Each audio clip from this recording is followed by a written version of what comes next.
Press release earlier this week. Judge Don Johnson is proposing to a group of elected officials, community members, representatives of organizations in the business community, a pilot project dedicated to ensuring a safer Greater Baton Rouge. Wants to put together a gun violence court. Welcoming back to the studio, Judge Don Johnson. Judge, welcome back. How are you, man? It's a pleasure to be here. Sorry, I almost took you out with your own mic. All right. It's a pleasure to be here. Good morning, bro. Glad to have you back on again. All right, gun violence court. I think, anybody who reads the headlines in Baton Rouge sees why you brought this together. So let's talk about what it would be. It's certainly 6 months ago, approximately, the city elected officials talked about a three-pronged approach to gun violence: community engagement, law enforcement, and getting our agencies involved in community corrections. So that's the three-pronged approach. I want to add a fourth prong, which is the pilot concept of a gun violence court. Okay. What would go into a gun violence court? It would be those cases that the district attorney would prosecute that involve guns, the use of guns or weapons to engage in criminal conduct. Right. So the discharge or use of a weapon in the engagement of a crime. Why would a gun crime be treated differently or need to be treated separately from just regular court or any other crime? We prioritize our law enforcement to direct where is the crimes and what are the crimes that are being committed, the racial crimes. So we have always prioritized. Yes. I'll give you an example. When I was in district attorney's office many years ago, the court, part of the court system that we created was a fast-track drug trafficking prosecution court. Okay. Because drugs came in our community and they were largely impacting us negatively. So we formed a fast-track drug prosecution court, a specialized court, a specialized division in the DA's office to prosecute drug trafficking. And law enforcement engaged in a lot of activity to arrest and investigate those that were trafficking drugs. Okay. So it's the same phenomenon. We would focus on gun violence rather than drug trafficking as a specialized unit, as a specialized court.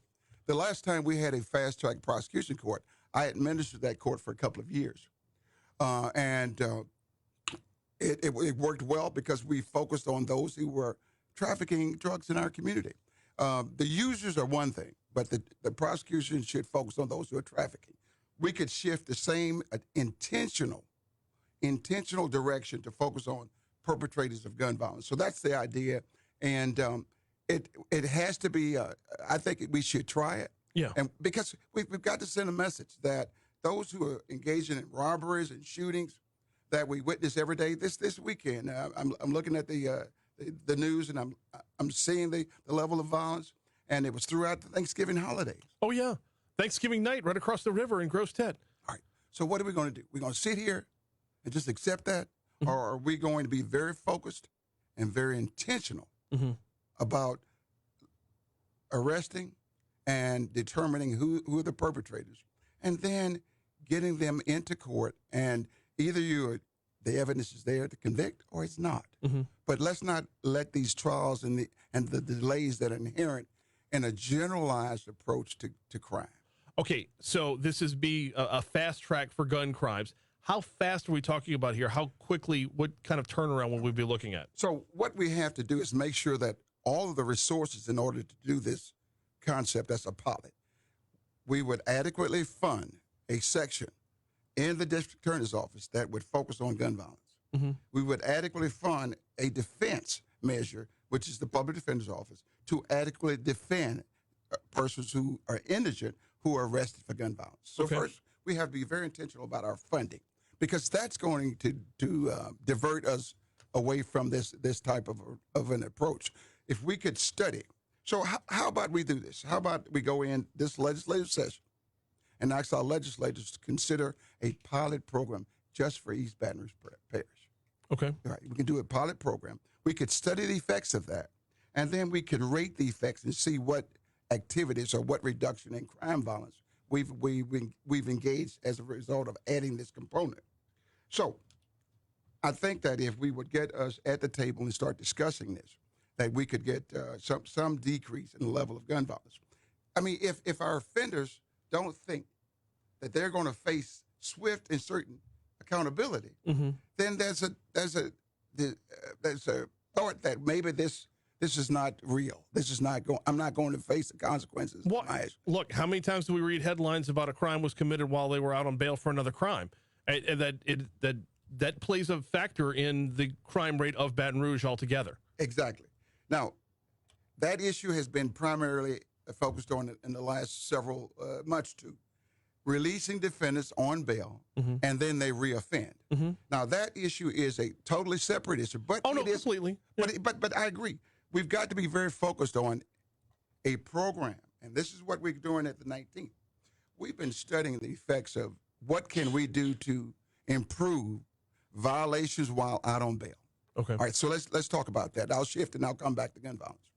What I'd like to do on the release on bail issue is to reassess the methods and the processes by which we as judges screen the defendants. Okay. So what that involves is establishing a comprehensive pretrial services department. And that is something that I've been working on for the past year, establishing a pretrial services department at the 19th Judicial District Court. Now, what does that involve? It would involve personnel that would adequately have the time to look at a defendant's history, criminal history, look at his connections to the community, and then look at what his probability is to reoffend while out on bail. Okay. So we can talk specifics on what ideas I have about that. Well, right now we do privatized, mostly monitoring. Okay. This concept of allowing you to be out of jail on a bond with private supervision. Okay. Basically, that's not working very effectively. That is not working to assure us the quality of control that is necessary to safely protect our communities. So what I'm proposing we do with this, with a new model, is to bring in funding as a method of providing house arrest controls. If you're going to qualify for bail release, then I've got to also at the same time, Whoops, sorry about that. I've got to also at the same time make sure that if you are back in the community, that you're not a risk to another crime. And that's where the emphasis need to be placed. So what just got lost in translation with me there is if they were a risk to do it again, why are they back out at all? Well, the issue is the level of the risk. Okay. The level of the risk. Now, the risk has to be evaluated. The level of the risk is something that we should focus on. All right, if you've got a previous conviction, what type of conviction? Right. What type? Was it violent behavior or was it not violent behavior? So when I say assessing the risk, just like any other assessment that we do, we've got to institutionalize a system where we adequately assess, and after we assess it, then we've got to control it. If you're eligible for bond, then I've got to control the fact that you must get supervision while you are out of custody. And that's what I'm pushing. Now, that's new. Right. That's new. Just like we let people out on probation or parole. They're risky. They're risky.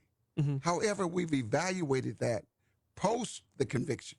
So we release you back into community with an actualized assessment of the risk. Are there any legal or constitutional battles that'll have to be fought in order to have these? I believe the way the press release put it was robust bail practices. Yes. So what would be the possible constitutional challenges on that? It would be. Let me take us back a long time ago. Okay. When I got on city court, we would release, and when I got on district court the first time, we would release individuals without any risk controls. Okay. Basically, you qualified for bond, you got out, and there was no monitoring of you while you were out. Right. So I started this concept of requiring certain conditions. I call them specialized conditions for your release. Okay. So I added as conditions of bond that there were things that you were required to do while you were out in the public. So the first objection I got was from defense attorneys. Judge Johnson. Imagine that. Judge Johnson, you cannot impose conditions on my client post-convictions. We're balancing liberty interests and protection of the safety of the community. Okay. So when you're balancing, you can regulate both. Now, if it calls for new legislation, then certainly let's pass new legislation. Okay. Let's go into state legislation along with this gun violence concept and say, look, if you're going to be released, you qualify, then you're going to have safety protection measures. Okay. And they're not going to be privatized where they're not valid. The privatized word has been coming up a lot. The word funding has been coming up a lot. So we got to go to that. Funding of this, even for a pilot program, you've mentioned a number of different things that would, well, plain and simple, have cost. Yes. How does this thing get funded? Here's how it gets funded. All right. We are prosecuting right now violent offenders, right? Right. So we have a public defender, we have a prosecutor, and we have courts, judges. But what we're doing right now is that is dispersed among the criminal courts that we have. Okay. So we've dispersed our ability to concentrate among multiple courts. What I'm asking us to do is to try to horn that in where we're specializing and using some of the existing resources. So we don't have to reinvent the wheel. We just have to restructure the wheel that we have. We have to redesign the wheel that we have. So let's take the existing operation and then let's complement that with some additional funding so we can target this type of conduct. If we're not intentional, funding from where though? The funding would come from the state legislature. Gotcha. State legislature. Now our EBR executive department could also complement. So we're not limited to state funding. We could ask the state system to fund the prosecutors that would be involved in this and the public defenders. So we would add maybe 1 or 2 personnel to the DA's office, 1 or 2 personnel to the public defender's office who would concentrate on this type of conduct. The executive department could supply any additional services that are needed, investigative services. The executive department, the mayor's office could add additional funding. So we could do a pronged approach to the funding. I think the funding is there. I think the will is there, but I don't think anyone has called for this type of intervention. No, I don't think so.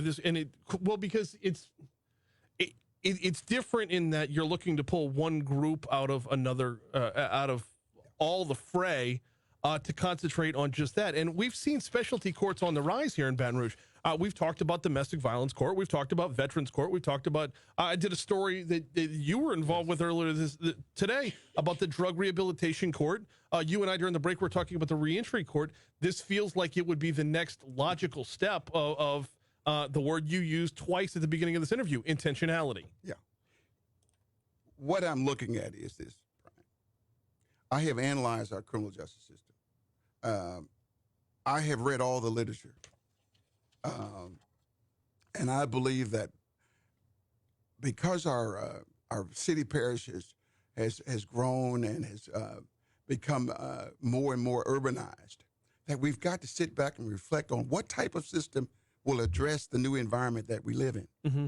The old environment the old way of addressing crime with today's environment is not going to work. A generalized approach to crime is not going to be successful. I realize that we need multiple interventions. Now, I'm not opposed to that. Mm-hmm. The idea of community corrections, the idea of focus on mental health, the idea of law enforcement being greater involved is well taken, and that's what I support too. But I also support getting the courts, and this is what's new. The courts have sat back and just been reactive. Mm-hmm. In terms of our approach. Well, that's the nature of court, though. That's the nature of the process. It is the nature of it. But that's the existing nature. Right.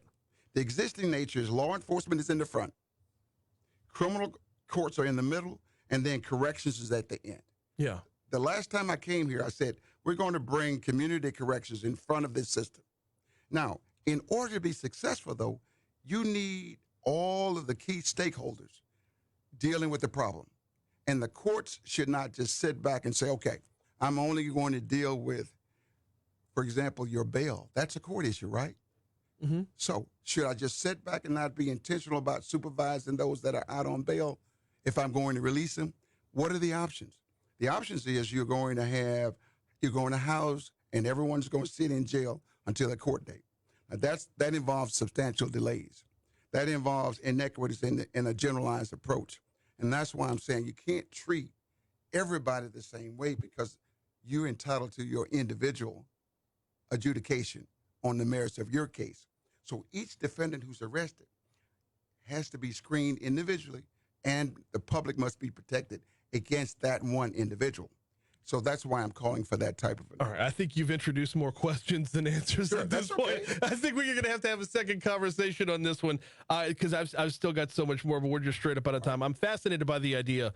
We there was a longtime radio host in Baton Rouge, Clarence Buggs. It was on the air forever. He said, when it comes to locking people up, we want to lock up people we're scared of, not people we're mad at. With a lot of these other individual courts, we're talking about people we're mad at. When it comes to gun violence, that's people we're actually scared of. And that's why I'm going to go back to that word intentionality. Okay. That's why I think this is going to be in the forefront. Okay. Let's get you back in the very near future to talk about this again. I'll be happy to do. I know Clarence. I knew Clarence long when he first started out. Yeah. And so I'm happy to come back and address how to address those we're scared of. Yeah, absolutely. He is Judge Don Johnson. I appreciate a couple minutes this morning. Thank you. Oh, thank you. And all right. Quick break. To be here. Coming back next on Talk 107.3. I'm not gonna have time for the outside in. We'll push it back. We'll push it to like 8:15. That's what we could do before we get to CBS. Pamela Falk at 8:20. Give me your ideas. I'd love to hear from the community. What I have more questions than ideas though. It says facilitate enhanced penalties across the state with legislation. Exactly. What would enhanced penalties look like? For those, well, we have a range. We could specify. We could specify degrees of penalties. Okay. The legislature could say to us, all right, for a gun violent offense involving certain factors, the penalty would be this, or the penalty would be that. Now, we as judges push back on that. We figure that we have the brain set and the mindset to do justice in individual cases. Right. All right. But for gun violence, I think that most of us would support additional penalties or at least specified penalties. We wouldn't mind the legislature saying, rather than say 10 to 40, we wouldn't mind if they said 10 to 20 for this weapons offense, 5 to 10 for this weapons offense. We wouldn't mind. Now that's getting very close to what we've walked through in the past with drugs when it comes to mandatory minimums. I'm seeing a parallel there. Yes, mandatory minimums. Okay, so work for some. All right, I get it, but we're balanced. Walk through and I know we're way too early in the process, but walk through some of the potential pitfalls later on down the road. Which is in great incarceration. Yeah. Which is great incarceration. Mm-hmm. All right, so we're dealing with how do I protect us from us? All right, how do I protect us from us? When I say us, we're all in this community. Mm-hmm. We may live in areas of it, but we're all here. So we're going to interact with each other every day. So how am I going to go from one end of town to the other and say I'm safe, or I'm not safe, or I avoid that area? That is what I think is going on right now.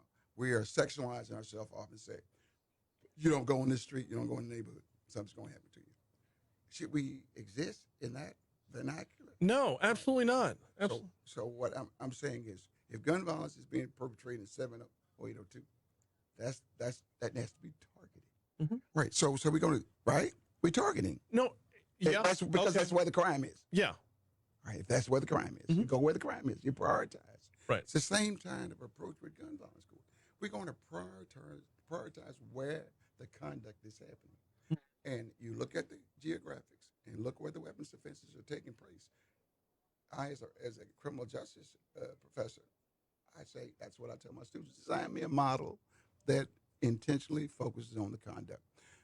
I don't have all the answers, but I do have the direction, I think. What? So, okay. Let's shoot for right after the beginning of the year. Okay. Let's get you back on here with a little more focus. So what I'm going to do is, I'll but I've been talking and see if talking is not moving the needle from the outside. I've got to get the public engaged in. You got to go. Yeah, I do. But go. Yeah, the public engaged in the talking, and once we talk about it, we can find an answer. Yes, okay? absolutely, absolutely. So, thank you all.